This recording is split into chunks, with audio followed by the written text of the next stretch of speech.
Bismillahirrahmanirrahim. Assalamualaikum warahmatullahi wabarakatuh. Alhamdulillah wassalatu. Sahabat sekalian, pada kesempatan kali ini saya akan menyampaikan tentang istri masih iddah. Bolehkah suami langsung ajak hubungan intim? Sahabat sekalian, masa iddah merupakan masa tunggu istri setelah diceraikan suami. Selama masa iddah ini, suami boleh merujuk istrinya dan melanjutkan perkawinan. Atas dasar itu, sahabat sekalian, tak heran jika ada suami yang menceraikan istrinya merasa bahwa istrinya itu masih setengah miliknya. Nah, hal ini salah satunya didasarkan pada ayat Al-Quran juga menyatakan bahwa suami lebih berhak untuk merujuk istrinya sekalipun istri tidak rela. Wa bu'ulatuhunna ahaqqu biraddihinna fi dzalika in aradu islaha. Ini artinya suami-suami mereka lebih berhak untuk kembali kepada mereka dalam masa itu jika mereka menghendaki perbaikan. Quran Surat Al-Baqarah ayat 228. Sahabat sekalian, pertanyaannya, bagaimana jika ada suami yang mengajak hubungan intim kepada istrinya yang masih dalam masa iddahnya? Apakah hal itu dibenarkan secara syariat atau tidak? Apakah jimaknya suami kepada istri yang masih dalam masa iddah dianggap rujuk? Nah, sahabat sekalian, untuk menjawab pertanyaan tersebut, kita bisa melihat mekanisme dan ketentuan rujuk yang ditetapkan oleh para ulama, khususnya ulama Syafi'i. Apakah jima termasuk cara rujuk atau bukan? Dengan begitu, kita bisa menetapkan kebolehan dan status hubungan badan antara suami istri yang diceraikannya. Sahabat sekalian, menurut pandangan ulama Syafi'i, rujuk harus dengan ucapan, tidak bisa dengan perbuatan seperti berjima, mencium, dan berjumbu. Alasannya bahwa rujuk adalah membolehkan sebagian perkara yang perlu disaksikan. Nah, sehingga seperti akad nikah harus dengan ucapan. Nah, lagi pula talak itu menghapus ikatan pernikahan. Ketika suami merdeka menalak dengan talak 1 atau 2, atau seorang budak menalak dengan talak 1 setelah adanya jima dan talaknya tanpa tebusan, maka suami boleh merujuk istrinya sebelum masa iddah habis, baik istrinya rela maupun tidak. Selain itu, sahabat sekalian, suaminya boleh kembali menjatuhkan talak kepadanya.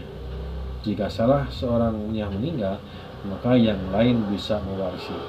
Namun sang suami tidak boleh menggauli istrinya, tidak boleh memandangnya, dan tidak boleh bersenang-senang bersamanya sebelum merujuknya.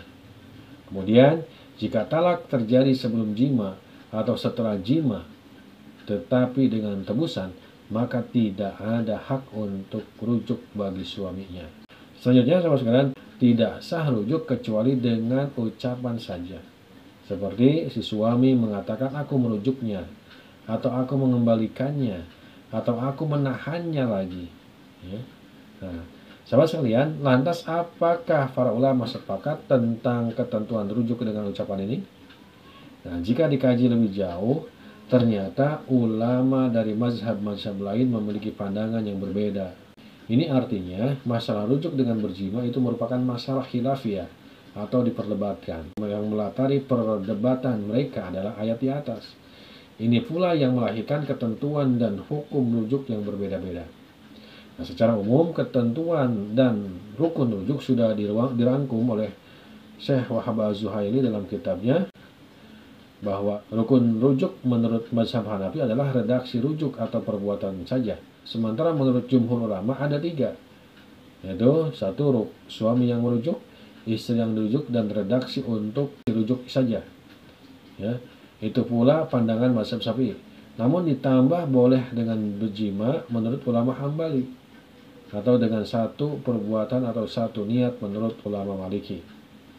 Nah, sahabat sekalian, berbeda dengan pandangan mazhab Syafi'i yang tidak memperbolehkan rujuk dengan jima. Nah, jumhur ulama Hanafi, Maliki, dan 1 riwayat mazhab Hanbali justru berpendapat sebaliknya. Menurut mereka, rujuk bisa dilakukan dengan jima, mencium dan menyentuh dengan syahwat, dan melihat kemaluan, sebab rujuk artinya mengembalikan istri ke dalam ikatan perkawinan.